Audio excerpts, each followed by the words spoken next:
The fluorescent light above my head flickered twice before going out completely. I froze in the middle of the hallway, my heart skipping several beats as darkness engulfed me. My phone's flashlight cast eerie shadows across the linoleum floor of Black Ridge High School, illuminating nothing but endless rows of metal lockers and closed classroom doors. The digital clock on my phone read 7:43 p.m. I had been in detention again, and I had fallen asleep. By the time that I woke up, the school was empty, or so I thought. My name is Jack Stevens, and I'm a senior at Black Ridge, and until tonight my biggest concern was whether I would graduate with enough credits after slacking off for most of the year. Now, as I stood in the dark corridor of the school's west wing, my biggest concern was the low guttural sound coming from somewhere down the hall, a sound that no human throat should ever be able to produce. I had tried the exits, of course. All of them were locked, as if they had been welded shut from the outside. My phone had no signal and the Wi-Fi was down. I was truly trapped. The growl from the darkness grew louder. I backed away slowly, trying to control my breathing, and that's when I bumped into something. A locker door hanging partially open. In my panic, I yanked it fully open, hoping beyond hope for I don't know what. What I found instead was a crumpled piece of paper, yellowed with age, stuffed into the back corner of the locker. I grabbed it, ducked into the nearest classroom, and locked the door behind me. With trembling hands, I unfolded the paper under the glow of my phone's flashlight.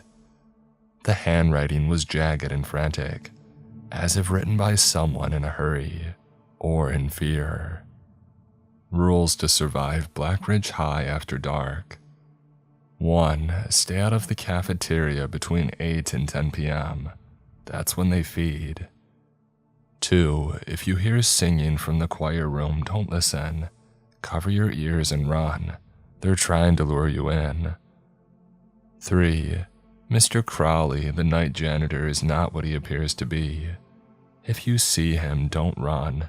Look down, walk past slowly, and do not speak to him, even if he speaks to you first. 4. The water fountains disperse something other than water after dark. Don't drink from them, don't even touch them. 5. The library books move on their own after 9 p.m. If you see one open by itself, leave immediately.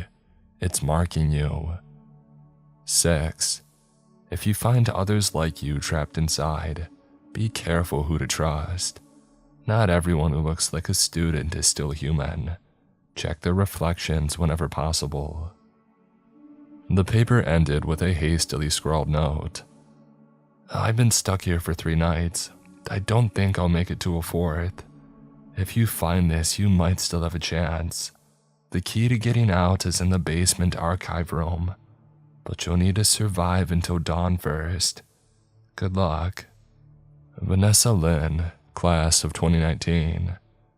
2019? That was almost 6 years ago. I checked the time again. 7:55 p.m. According to the first rule, I had exactly 5 minutes to get as far away from the cafeteria as possible. The school felt different in the darkness. The hallways seemed longer, the ceilings higher, the air heavier. As I made my way toward the stairwell that led to the basement levels, I could swear that the lockers were breathing, expanding and contracting ever so slightly, like metal lungs drawing in the stale school air. I checked my phone. 8:12 p.m. From somewhere in the direction of the cafeteria, I heard a sound that made my blood run cold. The unmistakable clatter of chairs and tables being moved, followed by what could only be described as chewing. Wet, visceral chewing accompanied by occasional grunts of satisfaction.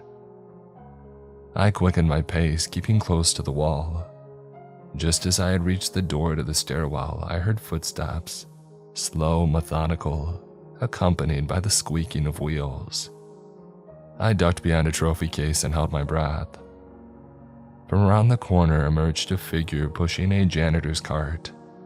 He wore the standard gray uniform, but there was nothing standard about the way that he moved. Jerky, puppet-like, as if each joint rotated independently of the others. His head swiveled unnaturally as he pushed the cart, scanning the hallway with eyes that reflected the emergency lights like a cat's. Mr. Crowley, the night janitor.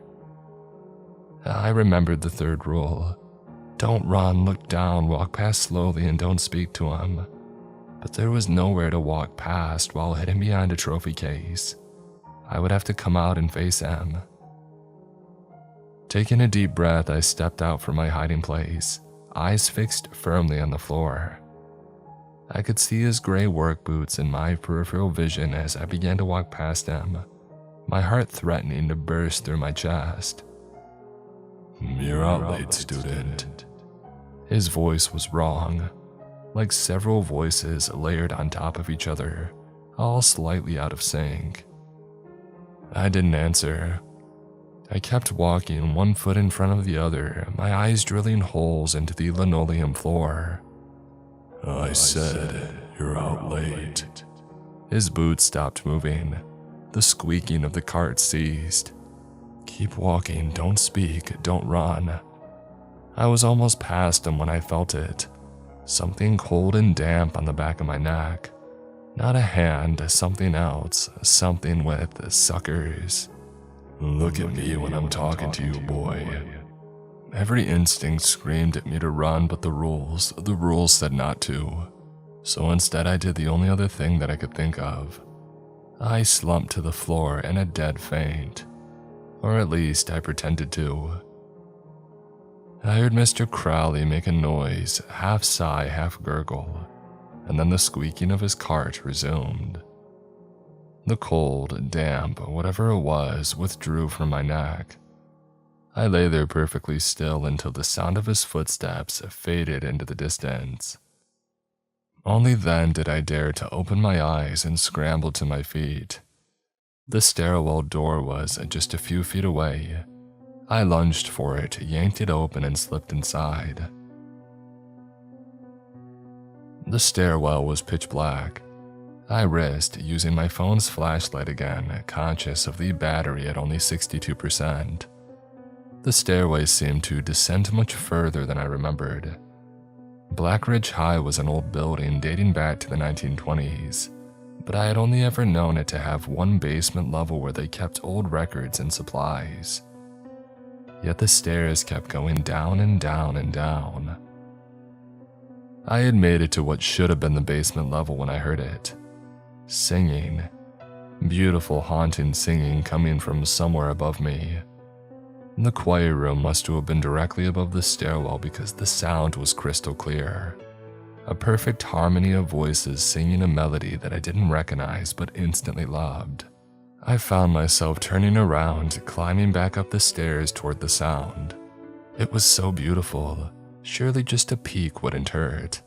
I just had to see who was singing, so.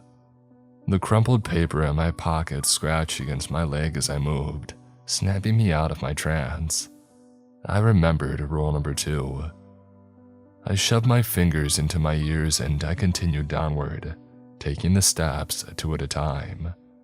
The singing seemed to grow louder despite my blocked ears, more insistent, changing from enticing to angry.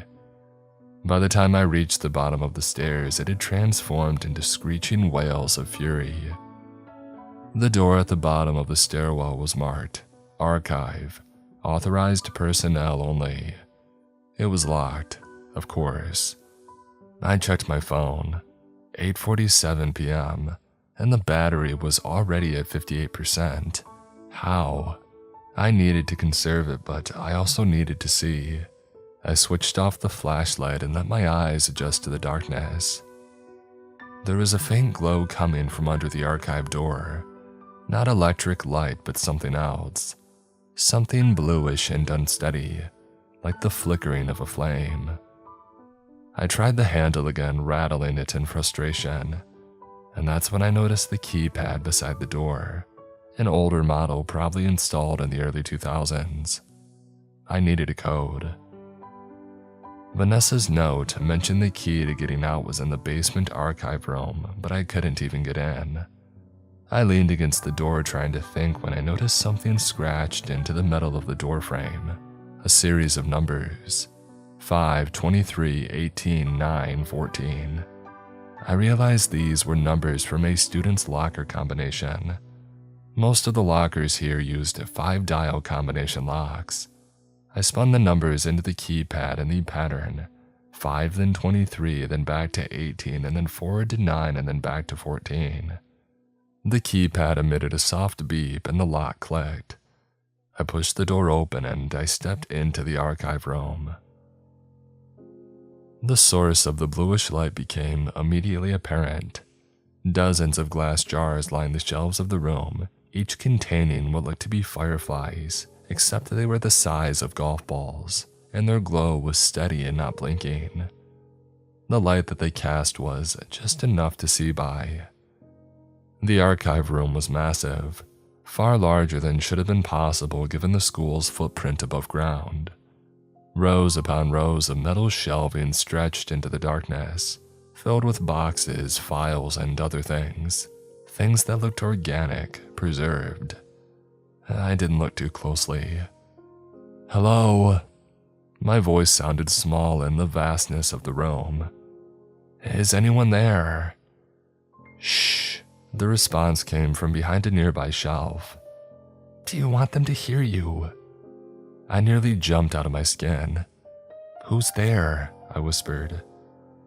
A girl about my age peered around the shelf. She had short, choppy black hair and dark circles under her eyes, as if she hadn't slept in days. She wore a black ridge high sweatshirt that was torn at the sleeves and stained with something dark. "I'm Riley," she said, her voice barely audible. "Riley Kovac. Who are you?" "Jack Stevens," I replied. "I got trapped here after detention. I found a note from somebody named Vanessa about rules to survive and..." "You found Vanessa's note?" Riley's eyes widened. "Did you follow the rules? Please tell me that you did." "Well, so far, yeah. I had a close call with the janitor, but..." "Mr. Crowley." She spat the name like it was poison. "Yeah, you're lucky to be alive." She beckoned me deeper into the archives. "Come on, it's safer back here. We have a sort of camp set up." "We?" Riley led me through the maze of shelves until we reached a cleared area at the very back of the room. 3 sleeping bags were laid out on the floor, surrounded by a collection of backpacks, water bottles, and snack wrappers. A makeshift barricade of filing cabinets formed a protective wall around the space. 2 other students sat huddled together, playing cards by the light of these strange glowing jars. One was a tall boy with a shock of red hair and a Letterman jacket. The other was a girl with long braids and glasses, wearing what looked like a theater department t-shirt. "Guys, this is Jack," Riley announced. "He found Vanessa's note." The red-headed boy looked up. "I'm Donovan, football team. I've been stuck here for 2 nights. The girl with glasses nodded at me. "Zora, drama club. This is my 3rd night." Her voice was hoarse as if she had been screaming. "How did you all get trapped here?" I asked. Donovan shuffled the cards. Swimming practice ran late. By the time I showered and changed, everybody was gone and the doors were locked. "I was working on props for the spring play," Zora said. "Fell asleep in the workshop, woke up to sounds." Riley sat down next to them, gesturing for me to join. "Chemistry club for me. I was mixing something that I shouldn't have been. Created a small explosion, got knocked out. Woke up after dark." "So how long have you all been together?" "Found each other last night," Donovan said. "Riley was already camping out down here. Zora and I were trying to stay alive upstairs. Nearly got eaten in the gymnasium before we found the stairwell." "Eaten by what?" I asked, though I wasn't sure I wanted the answer. The 3 of them looked at each other. We call them the student body, Zora said finally, because that's what they are. Student bodies, or what's left of them. Riley pulled her knees up to her chest. We think they're former students who got trapped here, like us, but they didn't survive. Or maybe they did, but not as themselves. They look almost normal, Donovan added, until they don't. Until they open their mouths and you see the teeth. Until their skin splits and you see what's underneath. I felt cold all over. And Mr. Crowley, the janitor, he's their keeper, Riley said. We don't know what he is, but he's definitely not human. We think he collects students, adds them to his collection. Which is why we stay down here, Zora explained. He rarely comes to the archives. We think there's something in here that he's afraid of. Vanessa's note said the key to getting us out is in here. I told them, have you found anything? Riley shook her head. Yeah, we've been searching, but this place is huge, and we can only search during certain hours. It's not safe all the time, even down here. What do you mean? Donovan checked his watch. It's almost 9:30. The books will start moving soon. I recalled rule number 5. This isn't just an archive, Zora said quietly. It's connected to the library somehow. The books, they travel through the walls at night. We've seen them. As if on cue, a soft rustling sound came from one of the distant shelves. It was followed by a thump and then another, like books falling to the floor. Except the sound wasn't coming from above us. It was coming from deeper in the archives. They're starting early tonight, Riley whispered, fear evident in her tone. We need to pack up. Our safe period is almost over. Safe period? I asked as they began stuffing their belongings into backpacks. The school that operates on a cycle, Donovan explained in a hurry. Different dangers at different times. The books are active from about 9:30 to 11. Then the water pipes start running that stuff from 11 to midnight. From midnight to 2 in the morning, the student body roams freely through the entire school. 2 to 4 is when Mr. Crowley does his collecting. And if you survive until 6, the doors unlock and you can leave. So we just need to survive until 6 a.m. I felt a surge of hope. It's not that simple, Riley said, zipping up her backpack. The doors only unlock for 1 minute at 6 a.m. If you miss that window, you're trapped for another 24 hours. And the school, it changes, Zora added. Every night it's different. Hallways lead to different places. Rooms move. The longer you stay, the more it adjusts to you. It learns your fears. The rustling sounds were growing louder now. I could now distinguish the sound of pages turning rapidly, like someone flipping through books at high speed. We need to move, Donovan said, slinging his backpack over his shoulder. Our hiding spot for the book hour is this way. I followed the 3 of them deeper into the archives, winding through shelf after shelf of ancient-looking tomes and dusty file boxes. The rustling followed us, always just a few shelves away. We reached what appeared to be a dead end, a solid wall of ancient filing cabinets. Riley moved to the rightmost cabinet and pulled on it in a specific way, revealing a narrow gap between it and the wall.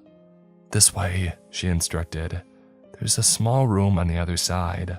The books don't seem to know about it. I followed her instructions, pushing through the tight space into a cramped and windowless room that might once have been an office.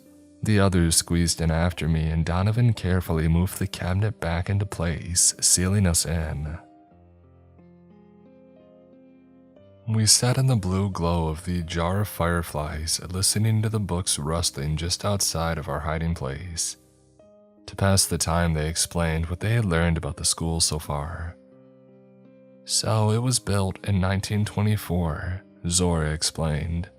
But there are records in the archive dating back to the 1850s. We think something existed here before Blackridge did, and the school was built on top of it. Like what? I asked, though I was starting to think that I didn't want to know the answer. Like a door, Donovan said simply. A door to somewhere else, somewhere not here. After about an hour, the rustling had stopped and it was now safe to search the archives again. We should split up, Riley suggested. Cover more ground. Split up? I echoed incredulously. Isn't that exactly how people die in horror movies? We're not in a movie, Zora said, handing me what looked like an ancient walkie-talkie. And we don't have much time. We'll use these to stay in touch. And we're safer during this hour, Riley added. It's when the pipes start running with whatever that liquid is. The student body is drawn to it, gathering around water fountains and the bathroom sinks. They're distracted. I move cautiously through the archive, using my phone's flashlight sparingly to conserve battery. Most files contained mundane school records, but occasionally I would find something odd. A folder labeled Dimensional Anomalies 1973 to 75, filled with blurry photographs, a box of incident reports, describing students found wandering the halls after hours, speaking in languages that they had never studied. After about 20 minutes of searching, I came across a filing cabinet labeled Personal Records, Restricted. The lock had been broken and I found a folder for Warner Edmund J., Professor of Physics, 1968 to 1976. Inside was a handwritten letter of resignation. To the Board of Trustees, I hereby tender my resignation effective immediately. My work here is complete. The threshold has been identified. The way has been opened. What comes through is not my concern, nor should it be yours. Knowledge demands sacrifice. They are coming. They always have been. I merely widened the gap. For those who follow know this. The key lies in understanding that the door swings both ways. What permits entry also permits exit. The archive holds both the lock and the key. One cannot exist without the other. With profound gratitude for your unwitting assistance, Edmund J. Warner, Ph.D. I grabbed the walkie-talkie. Guys, I found something. A resignation letter from Professor Warner. He mentions a door and a key end. A burst of static cut me off, followed by Zora's frantic voice. Jack, get back here now. The pipes, they've started early again. Something's changed in the cycle. As if on cue, I heard a gurgling sound nearby. A steady dripping followed by the unmistakable sound of liquid flowing through pipes. I stood perfectly still, clutching Warner's letter and listening to the increasingly loud gurgling in the walls. From the corner of my eye, I saw movement. A small puddle forming on the floor about 10 feet away, seeping out from under a shelving unit. But it wasn't water, it was too thick and too dark, and it seemed to move with purpose, extending tendrils across the floor like it was searching for something, or someone. I backed away slowly, careful not to make any sudden movements. The liquid seemed to sense my retreat because the tendrils suddenly shot in my direction, moving much faster than should have been possible. I turned and ran, no longer caring about stealth. Behind me, I heard the splash of the liquid hitting the spot where I had just been standing, followed by a sound like angry hissing. "It's coming after me!" I shouted into the walkie-talkie as I sprinted down the row of shelves. "The liquid, it's alive somehow." "Head for the central archive desk." Riley's voice crackled back. "Climb up on something, get your feet off the floor." I vaulted over the massive oak desk, landing hard on the other side. Looking back, I saw the dark liquid flowing across the floor toward the desk, encircling it like a moat. "I'm trapped," I panted into the walkie-talkie. "It's all around me." And that's when I noticed the drawers in the desk. Acting on instinct, I yanked one open. Inside was an old-fashioned card catalog system, with hundreds of small cards arranged alphabetically. I pulled out a random card and read, Benson Thomas, class of 1982. Absorbed, October 17th, 1981. Manifest, January 3rd, 1982. Form, auditory notes. Primarily active in music rooms. Response to B-flat major. Avoid percussion sections when active. I pulled another card. Reynolds Melissa. Class of 1997, absorbed on March 22nd, 1996. Manifest, August 30th, 1996. Form, fluid notes. Confined to pipe system. Extremely aggressive when disturbed. Seeks new vessels actively. With a sick feeling, I flipped through the cards until I found one labeled Lynn Vanessa. Lynn Vanessa, class of 2019, absorbed on April 30th, 2019. Manifest, September 2nd, 2019. Form, written notes. Primarily active in the library and archive. Attempts communication through written means. May retain partial awareness of former self. Approach with extreme caution. The note that I had found wasn't a warning from Vanessa. It was Vanessa, or what remained of her. The dark liquid was halfway up the desk now, seeping between the cracks in the wood. I heard splashing and looked up to see Riley, Donovan, and Zora picking their way toward me, stepping carefully on tops of filing cabinets and shelves to avoid touching the floor. The note, it was a trap, I called out to them. Vanessa isn't trying to help us, she's one of them. What are you talking about? Zora shouted back, balancing precariously on top of a filing cabinet. I held up the card. I found records, student records, everybody who's been absorbed. Vanessa Lynn is listed as manifesting in written form. The note, it wasn't a warning. It was bait. Riley's face went pale. Well, that explains why the cycles are changing, why the pipes started early tonight. The school is adapting. A letter from Professor Warner, I said, waving the resignation note. He mentions a door that swings both ways, something about the archive holding both the lock and the key. The liquid was now inches from the top of the desk. I could feel its cold emanating through the wood, a chill that went beyond temperature and seemed to seep into my very thoughts. We need to get out of here, Donovan said, his voice tight with fear. The student body will start roaming soon. Jump to me, Riley called, extending her hand from a nearby ladder. One at a time, Jack first with the documents. I made the jump, followed by the others. We climbed to the top shelves, which stood about 12 feet off the ground. From this vantage point, I could see the full extent of the fluid spread. It's covered nearly the entire floor of the archive room. It's tracking us, Donovan whispered, like it knows where we're going. Oh, of course it knows, Zora replied grimly. It's Melissa Reynolds from the class of 97, or at least what's left of her. We proceeded in single file along the shelves, which creaked ominously beneath us but held.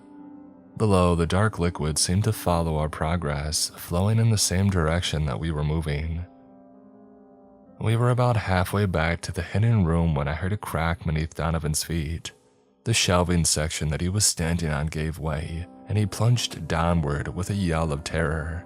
By some miracle, he had managed to grab a hold of the edge of the broken shelf, and he was now dangling above the rising fluid, which seemed to be reaching up for him, forming a column that stretched towards his kicking feet. "Help!"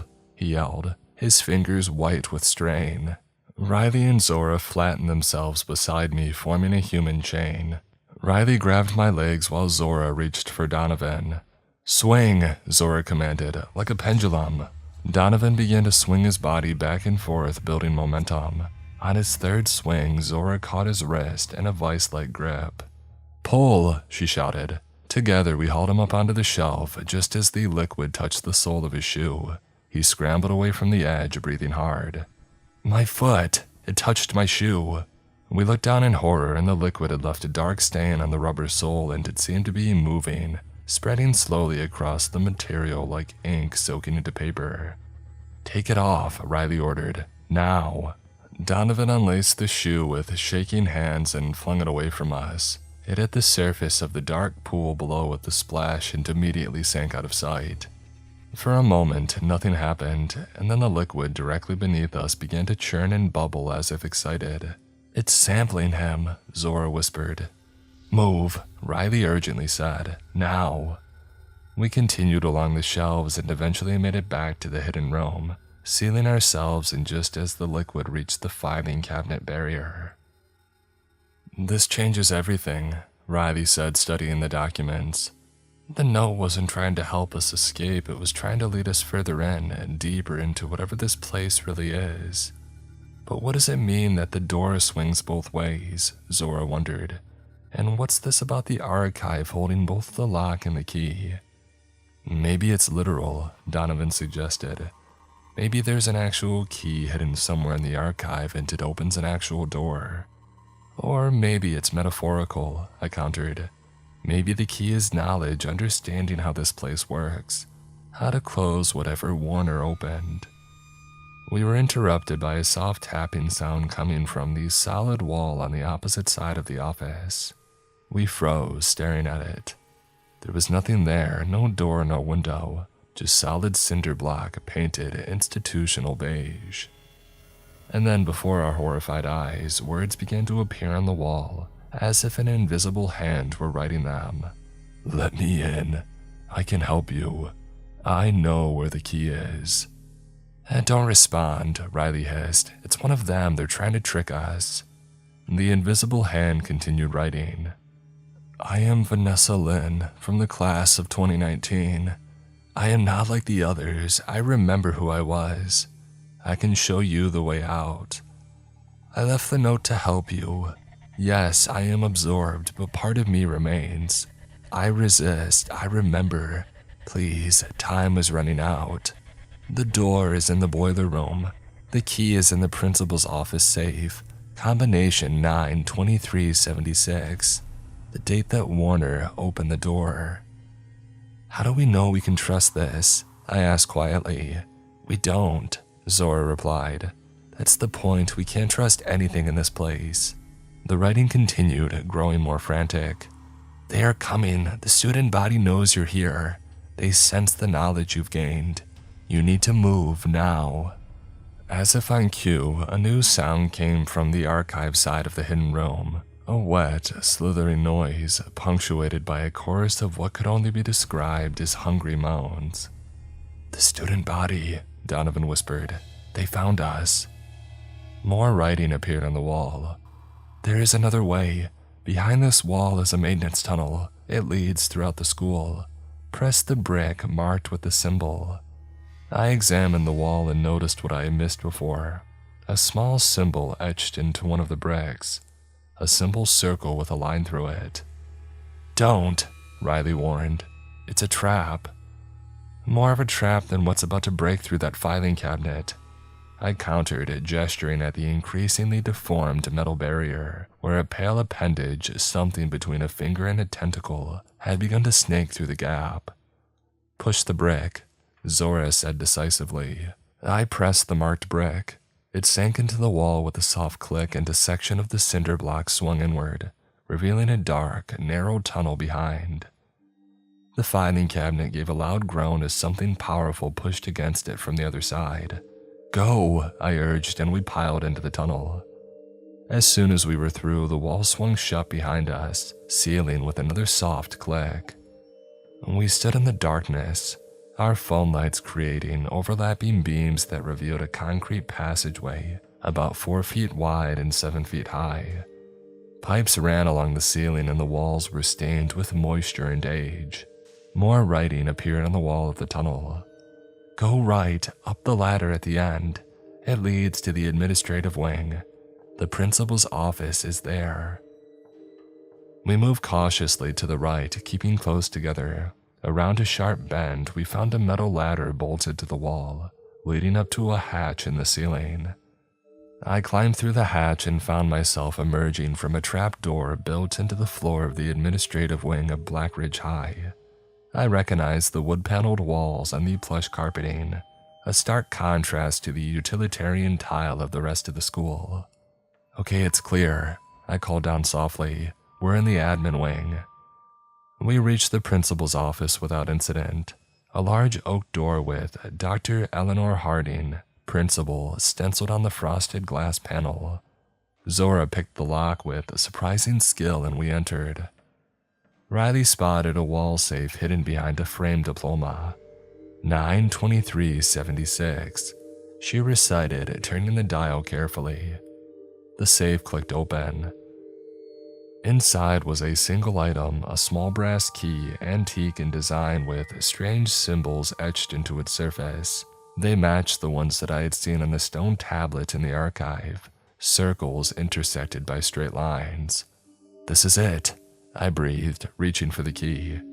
"Wait," Donovan said suddenly. "This seems too easy. Why would the key just be sitting there after all this time?" I hesitated and then used my sleeve to carefully lift the key from the safe. It was heavier than it looked and cold, unnaturally cold, as if it had been stored in a freezer. "Now we need to get to the boiler room," I said, carefully tucking the key into my pocket alongside Warner's letter. Before anybody could answer, we heard it, the unmistakable sound of squeaking wheels, accompanied by slow, methodical footsteps coming down the admin wing hallway. Mr. Crowley. We scattered and hid. I pressed myself into the shadow of a tall bookcase as the door slowly swung open. Mr. Crowley stood in the doorway, his janitor's cart beside him. In the dim light, I could see his face more clearly than before. Pale, almost translucent skin stretched too tight over sharp bones, eyes that reflected light like a cat's, and a mouth that seemed just slightly too wide for his face. He sniffed the air, his head swiveling unnaturally on his neck. "Students," he said in that wrong voice. I smell students out of bed." He moved to the center of the room directly in front of the desk where Riley was hiding. Mr. Crowley bent down, peering underneath. A smile spread across his face, revealing teeth that were way too numerous and sharp. "There you are," he crooned. Riley screamed. Without thinking, I burst from my hiding place. "Hey, over here!" Mr. Crowley's head rotated, like literally rotated a full 180 degrees, to face me, his body remaining oriented toward Riley. "Two students," he said, sounding delighted. "It's my lucky night." Zora and Donovan emerged from behind the curtains. "4 students," Zora corrected, her voice surprisingly steady. "We know about you, Crowley. We know what you are." Mr. Crowley straightened, his head swiveling back to its proper position. "Do you?" he asked, seeming curious. I doubt that very much. You know what you've been told. You know what you fear. But you don't know what I am. "You're the keeper," I said. "You collect students for whatever's beneath the school." Mr. Crowley laughed, a horrible bubbling sound. "Keeper, collector, such limited terms for what I do. I am the curator of this place. I maintain the balance between what is and what is not." "So you work for Warner," Donovan accused. "You help keep the door open." Mr. Crowley's expression shifted to contempt. "Warner was a fool, a blind man stumbling in the dark thinking that he had found the light. This place existed long before him.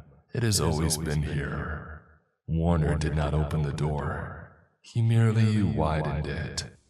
"And now you're what, feeding it?" Riley asked. "Feeding students to it."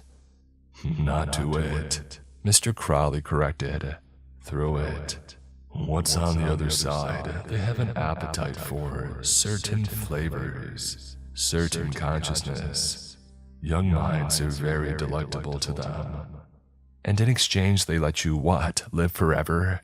I asked, trying to keep him talking while I edged toward the door. Mr. Crowley noticed my movement and blocked my path with surprising speed. "In exchange, they share knowledge and power, the kind Warner only glimpsed before he lost his nerve and fled. his head tilted at an unnatural angle. But enough conversation, it's collection time and I have quotas to meet. He reached for me with hands that were no longer hands at all, but writhing tentacles ending in what looked like suction cups lined with tiny teeth. "Run!" I shouted, ducking under his grasp and shoving the janitor's cart at him. The four of us bolted from the office, sprinting down the admin wing hallway. Behind us, I heard Mr. Crowley's enraged howl, followed by the squeak of his cart's wheels as he gave chase. "The tunnel!" Zora yelled. "We need to get back to the tunnel." Donovan dropped to his knees at the trapdoor, frantically feeling for the edge. "Hurry!" Riley urged, glancing back down the hallway. Mr. Crowley had emerged from the principal's office and was coming towards us, moving with unnatural speed. Donovan found the trapdoor's edge and yanked it open. "Go!" he shouted. Zora went first and then Riley. I was about to follow them when I realized that Donovan wasn't moving. "Come on," I urged him. He shook his head grimly. "Someone needs to close it behind you. He's too close. He'll follow us down otherwise." "We're not leaving you," I protested. "I'll be right behind you," he promised, though we both knew that it was a lie. "Now go." Mr. Crowley was less than 30 feet away, his body contorting in ways that no human body should. I hesitated for only a second before dropping through the trapdoor. As soon as I was through, I heard it slam shut above me. There was a brief scuffle, a shout cut short, and then silence. "Donovan!" Riley called up, her voice breaking. No response. More writing appeared on the tunnel wall. "I'm sorry about your friend. The boiler room is to the left. Follow the red pipes." We followed them, which led us steadily downward via gentle slopes and the occasional staircase. "We must be below the basement level now," Riley observed. "The school can't possibly go this deep." The air was growing noticeably warmer, and a distant mechanical hum vibrated through the walls. We were nearing the boiler room. The tunnel finally ended at a heavy metal door marked "Boiler Room, Authorized Personnel Only." Unlike most of the doors in the school, this one had a keyhole, an old-fashioned one that matched the brass key in my pocket. I pulled out the key and examined it in the light of our phones. The symbols etched into its surface seemed to shift slightly as I turned it, as if they were alive somehow. "This is it," I said quietly. "Whatever's behind this door, it's what Warner found. What he opened." I inserted the key into the lock. It turned with surprising ease and the door swung open, revealing a blast of hot air and a red-orange glow from within. The boiler room was massive, far larger than should have been possible. Industrial boilers lined the walls, their metal skins glowing dully with heat. But it wasn't the boilers that drew our attention. It was what stood in the center of the room. A perfect circle of standing stones, each about 7 feet tall, arranged around what could only be described as a tear in the air itself. A vertical rift about 9 feet tall, shimmering like heat haze, through which could be seen something else. Not another place exactly, more like the absence of a place. A void filled with swirling colors and shapes that hurt the eyes to look at directly. "The door," Riley whispered. "Between worlds." We approached cautiously, feeling the pull of the rift growing stronger with each step. It was like a wind blowing toward the opening, except what it seemed to be pulling wasn't air but something less tangible. Thoughts, maybe, memories, self. "How do we close it?" Zora asked, her voice barely audible over the rumble of the boilers and the strange humming that emanated from the rift. I pulled out Warner's letter again, reading the key passage. "The key lies in understanding that the door swings both ways. What permits entry also permits exit. The archive holds both the lock and the key. One cannot exist without the other." More writing appeared, this time on the floor at our feet. The key is symbolic. Warner used blood to open the door. Blood must close it. Blood magic, Riley said flatly. Of course it would be blood magic. But whose blood? Zora asked. Warner's, he's long gone. The blood of one who understands, one who has read the signs and one who holds the key. I looked down at the key in my hand and then back at the rift. It means me, I realized. I'm holding the physical key and I've read the letter. I understand what he did. Jack, no, Riley protested. It's way too dangerous. What if this is just another trap? It's no trap. The door must be closed. I cannot cross back over, but you can save others from my fate. From Donovan's fate. How do we know that we can trust you? I demanded of the invisible writer. How do I know you're really Vanessa Lynn and not something else? You don't, but look around. This place, it's taken everything from me, from countless others. I am what's left when everything else is consumed. A memory of myself, clinging to words because words are all that I have left. Please, close the door. I stared at the rift, feeling its pull growing stronger. Through it, I caught glimpses of movement. Shapes sliding just beyond it, pressing close as if examining us from the other side.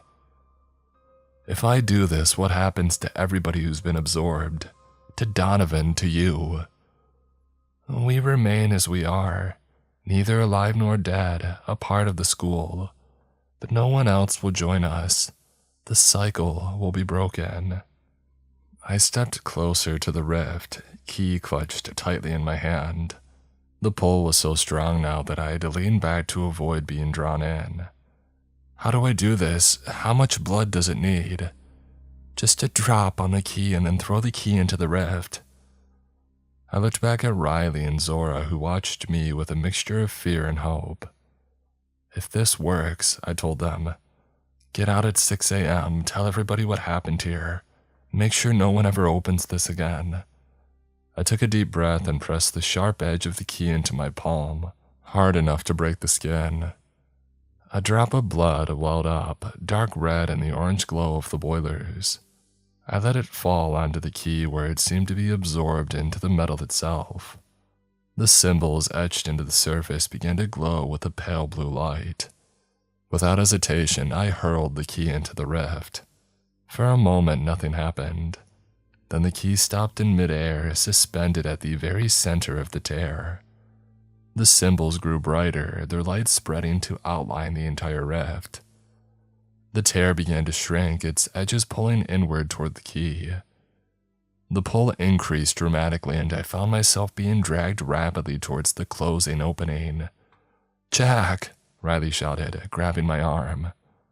Zora caught my other arm, and together they anchored me against the powerful suction. The rift continued to shrink, the key at its center glowing brighter and brighter until it hurt to look at directly. A high-pitched whine filled the air, growing in intensity as the opening contracted. From the other side came terrible sounds, screeches and wails of fury, of hunger denied. The shapes became more frantic, pushing against the closing barrier.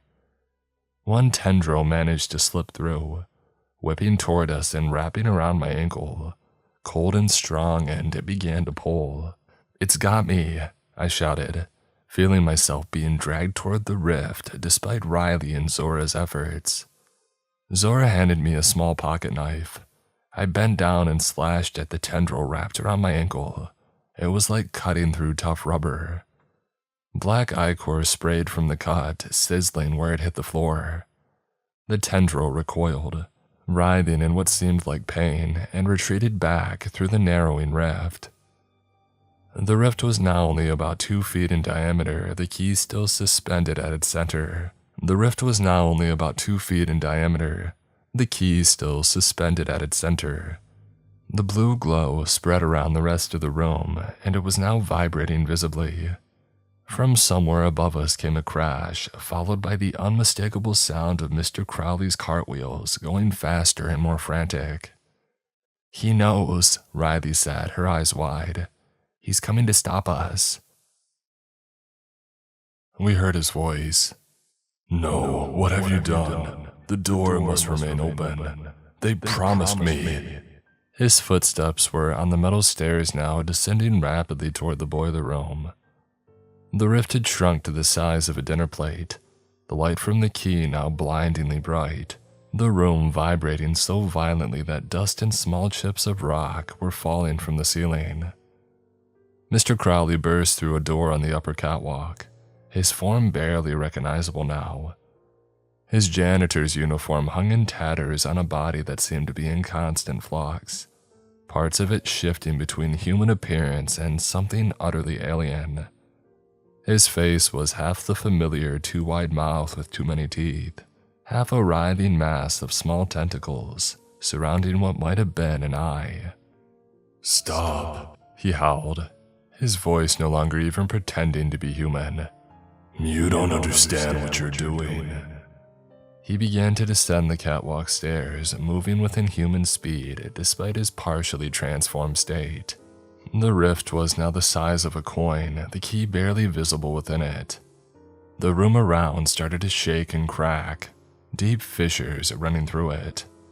"We need to get out of here," I urged, pulling Riley and Zora toward the door that we had entered through. "This whole place is going to collapse." We reached the door just as the rift had closed with a sound like thunder, followed by a shock wave that knocked us off our feet. The key vanished with a flash of blue and white light, and the room shattered into countless fragments. Mr. Crowley's scream was cut short as the wave hit him.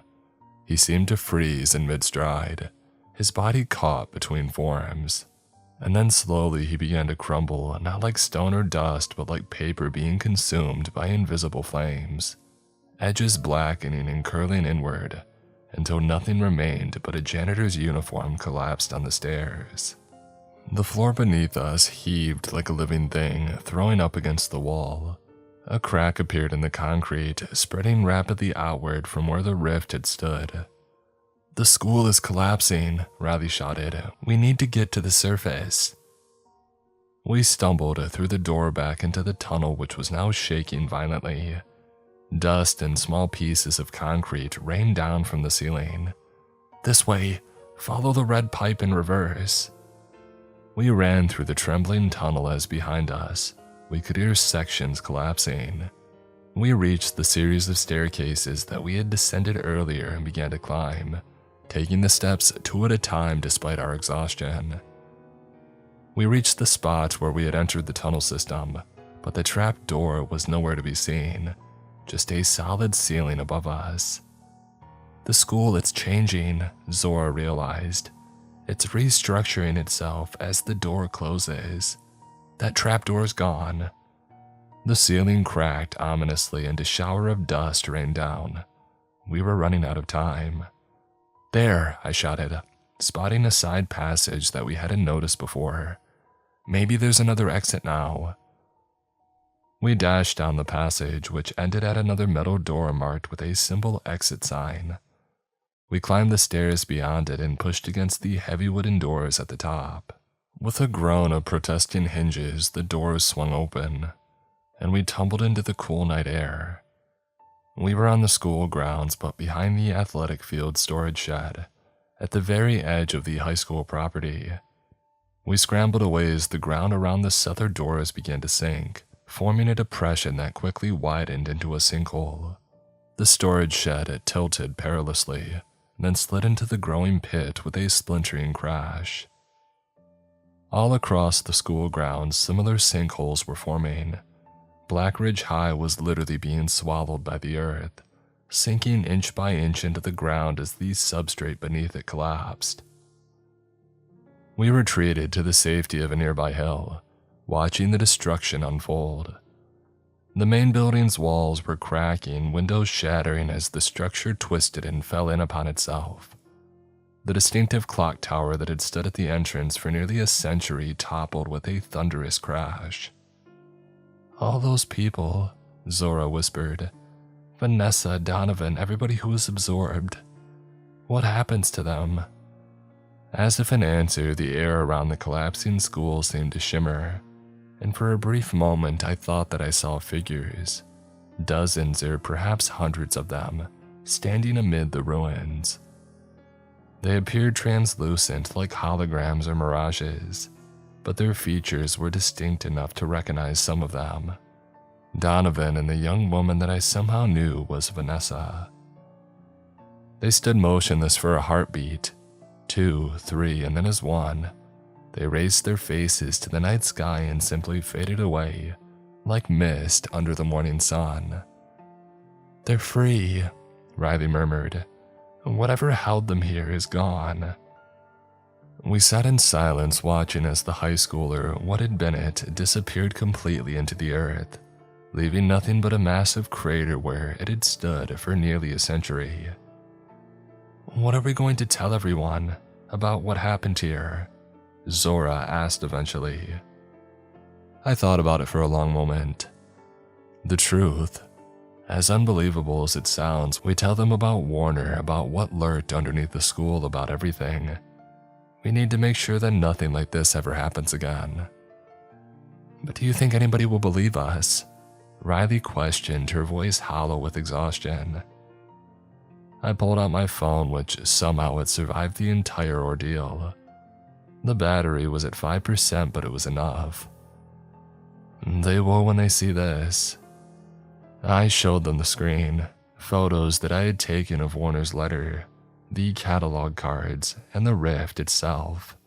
Evidence that what we had experienced was definitely real. I checked my watch. 6 a.m. exactly.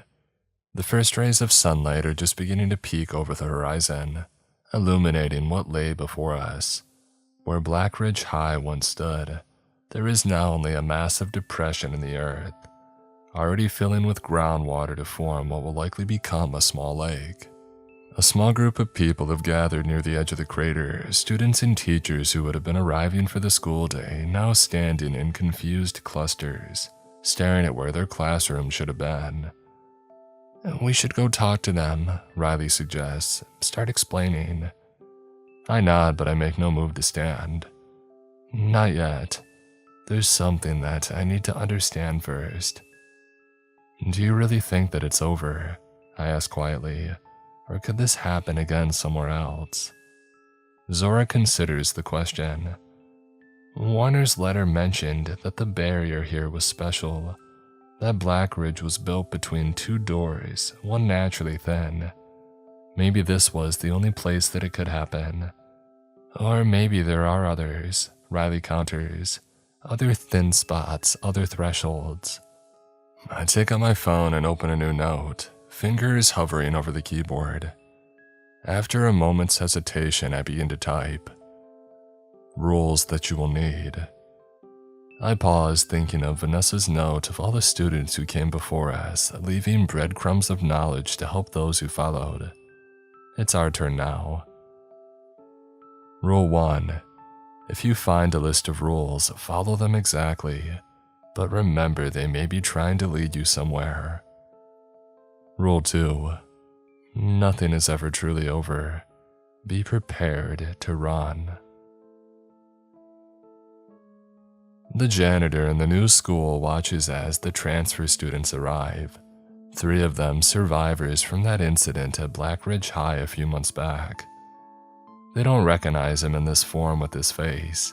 They don't know that doors once opened to leave traces, pathways, that what flows one way can flow another. He smiles as they pass by. Welcome to Center Lane High, he says pleasantly, leaning on his mop. I'm sure you'll find everything here quite normal. Behind his back, his fingers flex, the nails just slightly too long, slightly too pointed. In his pocket, a small brass key with strange symbols etched into its surface grows warm against his skin. Quite normal indeed, he whispers as they walk away unaware. For now.